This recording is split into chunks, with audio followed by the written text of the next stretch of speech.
السلام علیکم ورحمۃ اللہ وبرکاتہ۔ دوستو، گزشتہ بیان میں ہم نے آپ چیزوں سے قرآن پاک کے بارے میں متعلق بیان کیا تھا کہ سبب نزول اور اس کے فائدے وغیرہ، ٹھیک ہے۔ آج ہم دوستو آپ سے ذکر کریں گے اسباب نزول قرآن حکیم۔ قرآن کریم نزول کا اصل سبب اور باعث تو یہ تھا کہ دنیا جب کفر و شرک و جہالت و گمراہی کے اندھیروں سے بھر گئی تو اللہ تعالیٰ نے ان ظلمتوں کو مٹانے اور توحید کا راستہ دکھانے کے لیے قرآن کا نور مبین نازل کیا، جیسے قرآن کریم میں ارشاد ہے وَأَنزَلْنَا إِلَيْكُمْ نُورًا مُبِينًا، اور ہم نے اتاری تیرے پاس کھلی روشنی۔ حقیقت میں شرک کا وجود توحید کی آیات کا سبب نزول ہے، ظلم کا وجود عدل و انصاف کی آیات کا سبب نزول ہے، اور نفاق کا وجود نفاق کی مذمت اور تردید کے بارے میں آیات کا سبب نزول ہے، اور ظلم و فساد کا غلبہ قتال فی سبیل اللہ کی آیات کا سبب نزول ہے۔ اگر ظلم موجود نہ ہوتا تو قتال کا حکم نازل نہ ہوتا، اس لیے کہ قتال اور جہاد کا مقصد خون ریزی اور ملک گیری تو نہیں ہے، بلکہ ظلم و عدوان اور بغاڑ اور فساد سے انسانیت کو آزاد کرانا جہاد کا اصل مقصد ہے۔ اسی طرح معاشی ظلم و استحصال کا وجود اقتصادی اور معاشی انصاف کی آیات کے نزول کا سبب ہے۔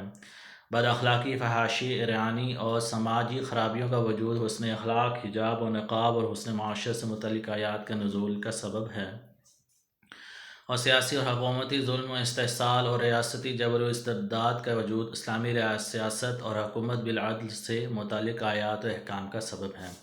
ظاہر ہے کہ اگر اندھیرے موجود نہ ہو تو روشنی کی ضرورت نہیں پڑتی، مرض اور مریض موجود نہ ہو تو دعا کی ضرورت نہیں ہوتی،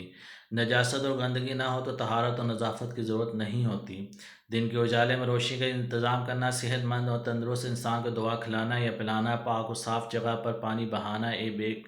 بے مقصد اور غیر ضروری کام ہے جو کسی عام حکیم و دانشمند انسان کے شایان شان بھی نہیں سمجھا جاتا، تو پھر اس حقیقی حکیم کے شایان شان کیسے ہو سکتا ہے کہ جو انسان کا خالق ہے؟ کسی کتاب یا خطاب کو سمجھنے کے لیے اس پس منظر اور اس ماحول کو سمجھنا ضروری ہوتا ہے کہ جس میں وہ کتاب لکھی گئی ہو یا خطاب کیا گیا ہو۔ اس طرح قرآن فہمی کے لیے نزول قرآن کے پس منظر کو سمجھنا اور ان بیماریوں، خرابیوں، برائیوں کو جاننا ضروری ہے جن میں نزول قرآن کے وقت پوری دنیا مبتلا تھی، اور قرآن کا حقیقی علم حاصل کرنے کے لیے اور قرآن کے مضامین معارف سمجھانے کے لیے یا سمجھنے کے لیے احادیث رسول، تاریخ عرب اور دوسرے مستند ذرائع سے دور جاہلیت کے افکار و نظریات، اخلاق کو کردار، معاشی اور معاشرتی رسم و عادات اور سیاسی تمدنی حالات کا صحیح علم حاصل کرنا ضروری ہے۔ ایک دوسری بات بھی مد نظر رکھنی چاہیے کہ وہ یہ کہ قرآن میں اس نبی پر نازل ہوا تھا جس کا نام الماحی یعنی شرک کا نظام مٹانے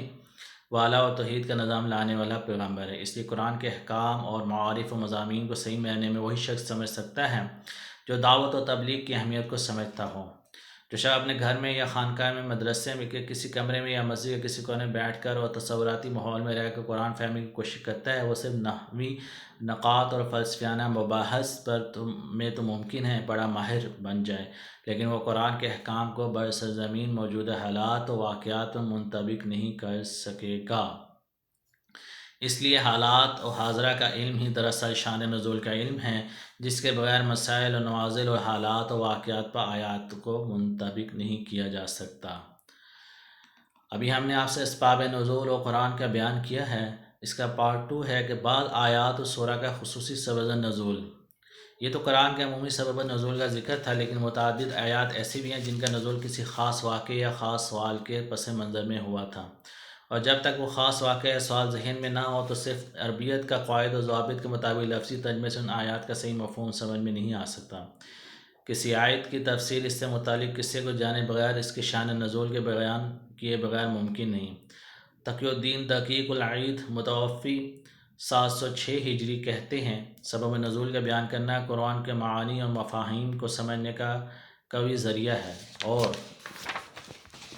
بعض آیات کی تفسیر اس وقت تک ممکن نہیں جب تک کہ اس کے سبب نزول کے علم نہ ہو۔ ابن تیمیہ متوفی 728 ہجری فرماتے ہیں، سبب نزول کا جاننا آیت کے فہم میں مدد دیتا ہے، اس لیے کہ سبب کے علم سے مسبب کا علم حاصل ہوتا ہے۔ ان دونوں اقوال کے لیے دیکھیے الاتقان 9 شاہ ولی اللہ محدث دہلوی رحمہ اللہ 1176 ہجری میں لکھا ہے کہ مفسر کے لیے 2 چیزوں کا جاننا شرط ہے۔ پہلی شرط ان واقعات اور قصص کا جاننا جن کی طرف آیت میں اشارات پائے جاتے ہوں، اس لیے کہ ان اشارات کو ان واقعات کے جانے بغیر سمجھنا آسان نہیں، اور دوسری شرط ان روایات کا علم جو عام حکم میں تخصیص کرتی ہو، یا اس قسم کی دوسری وجوہ کا علم جو کلام کو اس کے ظاہری مفہوم سے دوسرے مفہوم کی طرف پھیر دیتی ہو۔ ان چیزوں کے علم کے بغیر آیات کا اصل مقصد سمجھ میں آنا ممکن نہیں۔ الفوز القبیر فی اصول تفسیر، طبع مکتبہ علمیہ، لاہور، 1970 ہجری۔ بعض لوگ کہتے ہیں قرآن فہمی کے لیے اسباب نزول اور شان نزول کا علم ضروری نہیں، اس لیے کہ یہ تو تاریخ کا علم ہے۔ یہ بات اس حد تک تو صحیح ہے کہ قرآن فہمی کے لیے عربی زبان کی مہارت کو، سیاق و سباق و نظم کلام کو، زیر غور آیت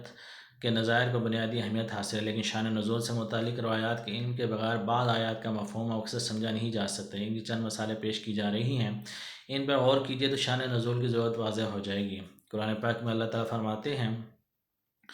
يا أيها الذين آمنوا لا تقولوا رائنا وقولوا انظرنا واسمعوا وللكافرين عذاب أليم۔ ایمان والو، رائنا نہ کہو، انظر نہ کہو، اور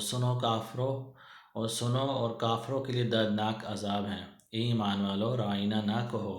انظر نہ کہو، اور سنو اور کافروں کے لیے دردناک عذاب ہے۔ اس آیت کا شان نزول اور سبب نزول جب تک معلوم نہ ہو، اس وقت تک اس حکم کی علت سمجھ میں نہیں آ سکتی، اس لیے کہ رعاینا اور انظرنا یعنی ہماری رعایت کرو اور ہم پر نظر رکھو، مقصد تو ایک ہی ہے، تو ایک روکنے اور دوسرے کی اجازت دینے میں آخر کون سی معنیت ہے اور مقصدیت کیا ہے؟ لیکن اس کا سبب نزول معلوم کرنے سے بات سمجھ میں آتی ہے کہ جو ابن عباس رضی اللہ عنہ اس طرح مروی ہے کہ صحابہ اکرام رضی اللہ عنہ رسول اللہ صلی اللہ علیہ وسلم کی بات کو سمجھنے کے لیے کہتے تھے: رائنا التفت الینا، ہماری رعایت کیجیے اور ہماری طرف توجہ فرمائیے، مگر یہ لفظ یہودیوں کی زبان میں گالی دینے اور آپ کی شان و گستاخی کے معنی میں، یعنی احمق اور بیوقوف یا چرواہے کے معنی میں استعمال کرتے تھے کہ پہلے تو ہم اس کے ذریعے خفیہ طور پر پست پشت گالی دیا کرتے تھے، اب ان کی مجلس میں ان کے سامنے گالی دیتے ہیں۔ اس کے صدر باب کے لیے آیت نازل ہوئی کہ رائنا کی جگہ انظرنا کہا کرو اور توجہ سنو تاکہ پوچھنے کی ضرورت ہی نہ پڑے۔ الجامع الاحکام القرآن قرطبی بضمن تفسیر آیت 104 سورہ بقرہ۔ قرآن پاک میں اللہ تعالیٰ فرماتا ہے: وَلِلَّهِ الْمَشْرِقُ وَالْمَغْرِبُ فَأَيْنَمَا تُوَلُّوا فَثَمَّ وَجْهُ اللَّهِ إِنَّ اللَّهَ وَاسِعٌ عَلِيمٌ۔ اور اللہ ہی کے لیے مشرق و مغرب، پس جدھر بھی تم رخ کرو ادھر ہی اللہ کی ذات ہے، بے شک اللہ کا فضل وسیع ہے اور وہ سب کچھ جانتا ہے۔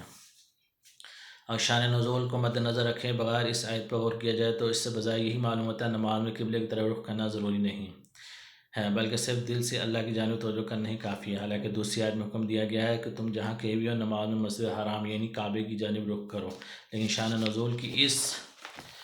روایت سے غلط فہمی کا ازالہ ہو جاتا ہے کہ عبداللہ بن عمر رضی اللہ عنہ سے مروی اگر رسول اللہ صلی اللہ علیہ وسلم مکہ سے مدینہ جاتے ہوئے راستے میں سواری پر نفل پڑھا کرتے تھے، خواہ آپ کا رخ کعبے کی جانب ہوتا تھا یا نہ ہوتا تھا، تو اس بارے میں یہ آیت نازل ہوئی کہ تم جدھر بھی رخ کرو ادھر ہی اللہ کی ذات ہے۔ صحیح مسلم کتاب الصلاۃ میں باب الصلاۃ النافلہ علی وابطہ میں یہ لکھا ہوا حدیث ہے۔ معلوم ہوا کہ اس آیت کا حکم سفر کے عالم سواری پر نفل نماز پڑھنے کے بارے میں نازل ہوا ہے اور یہ عام حکم نہیں ہے۔ اس آیت کی شان نزول میں ایک روایت بھی ہے،